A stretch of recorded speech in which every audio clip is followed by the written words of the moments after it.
Welcome to Starwatch Now, your front row seat to all the hottest gossip, drama, and breaking news from the world of entertainment.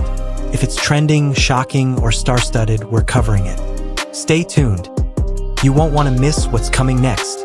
Have you ever wondered what it really takes to quietly reshape an entire industry without ever raising your voice? At Paris Fashion Week 2026, something unusual unfolded, something that did not rely on scandal or noise, but on presence, timing, and influence. As the final shows wrapped and the world's most powerful fashion houses closed their doors on another season, one name continued to circulate across headlines, social feeds, and private conversations alike. It was not just about style, nor simply about celebrity. It was about a shift, subtle yet undeniable. Wang Yibo, often referred to as the so-called Chanel Prince, did not merely attend Paris Fashion Week. He moved through it in a way that made people question long-standing assumptions. How could one artist appear across multiple competing luxury spaces without disruption? How did he manage to command attention while maintaining an almost understated calm? And why did this moment feel less like a coincidence and more like a signal of something changing behind the scenes? What happened in Paris was not loud, but it was powerful enough to make the entire industry pause. As Paris Fashion Week 2026 unfolded, the atmosphere was, as always, a blend of precision and unspoken hierarchy. Luxury fashion has long operated within a framework that values exclusivity above all else. Brands do not easily share faces, and ambassadors are often carefully positioned within clearly defined boundaries. Yet, during this particular week, Wang Yibo appeared across LOEWE, LACOSTE, and Chanel, three names that rarely intersect in terms of representation. This was not presented as a disruption, nor was it framed as a challenge. Instead, it unfolded naturally, almost effortlessly, which made it even more intriguing. Observers began to notice a pattern. His presence was consistent, yet never overwhelming. At LOEWE, he embodied a quiet, artistic sensibility, aligning seamlessly with the brand's understated aesthetic. At Lacoste, there was a shift toward a more dynamic, athletic elegance, suggesting versatility rather than contradiction. And then came Chanel, where everything seemed to converge. The look, the posture, the timing, all of it felt deliberate, yet never forced. It was here that the phrase Chanel Prince began to circulate more widely, not as a title officially declared, but as a reflection of how audiences perceived the moment.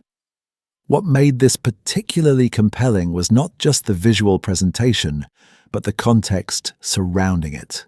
That luxury fashion has, for decades, operated with an unspoken understanding of separation.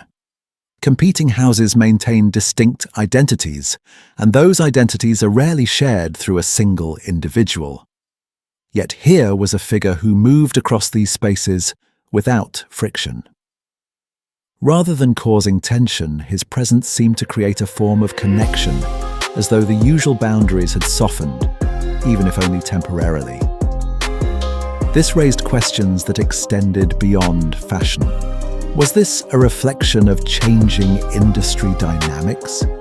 Or was it a rare instance where an individual's influence allowed for a different kind of flexibility? There were no official statements to confirm either perspective, which only added to the intrigue. The absence of explanation became part of the story itself. Amid this larger narrative, there were also moments that grounded the experience in something more personal. During the Chanel show, Wang Yibo was seated alongside Ailing and Janine Chang, two figures who represent distinct forms of excellence in their respective fields. Their interaction was not staged in an obvious way. Instead, it unfolded with a quiet ease that suggested mutual respect rather than performance. At one point, a small gesture, allowing another to take the central position, was captured by cameras and quickly shared online. It was a simple act, yet it resonated widely. These details mattered because they introduced contrast. On one hand, there was the image of a figure navigating multiple luxury spaces with remarkable ease. On the other, there were glimpses of humility, of restraint, and of someone who did not seem overly concerned with asserting dominance. This balance created a more layered perception, one that felt both aspirational and approachable. Social media played its role, as it always does, amplifying specific moments that could be easily shared and reinterpreted. A brief smile, a relaxed gesture, even the act of adjusting sunglasses became points of discussion. These fragments, while small, contributed to a larger narrative that audiences could engage with in their own way. Rather than being told what to think, viewers were given pieces to assemble themselves. At the same time, international media coverage added another dimension. Descriptions of his presence often focused on contrast, the blending of Eastern features with Western haute couture, the merging of cultural aesthetics into something that felt both familiar and new. These interpretations were not entirely new in global fashion discourse, but in this context, they seem to carry a renewed sense of relevance. It is also worth considering the timing. The global fashion landscape has been gradually shifting, with increased attention toward diversity, representation, and cross-cultural dialogue.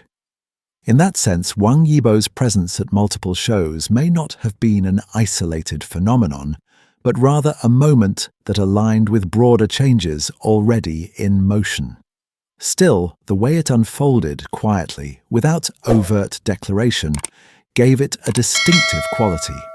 For many viewers, the appeal of this story lies not in definitive answers, but in the space it creates for interpretation. It invites questions rather than providing conclusions.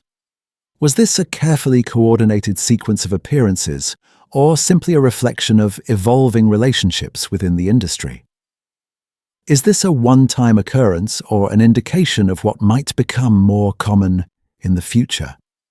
What remains clear is that Paris Fashion Week 2026 will be remembered, at least in part, for this sequence of moments. Not because it was dramatic in the traditional sense, but because it subtly challenged expectations. It demonstrated that influence does not always need to be asserted loudly to be felt deeply. As the lights dimmed on the final shows and the fashion world began to shift its focus to the next season, the conversations sparked by this week continued. They moved beyond runways and front rows, extending into discussions about identity, presence, and the evolving nature of global influence. In that sense, what happened in Paris did not end with the closing show.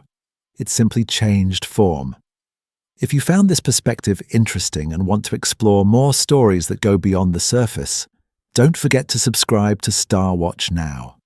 Your support helps us continue bringing thoughtful and engaging insights into the world of entertainment and culture.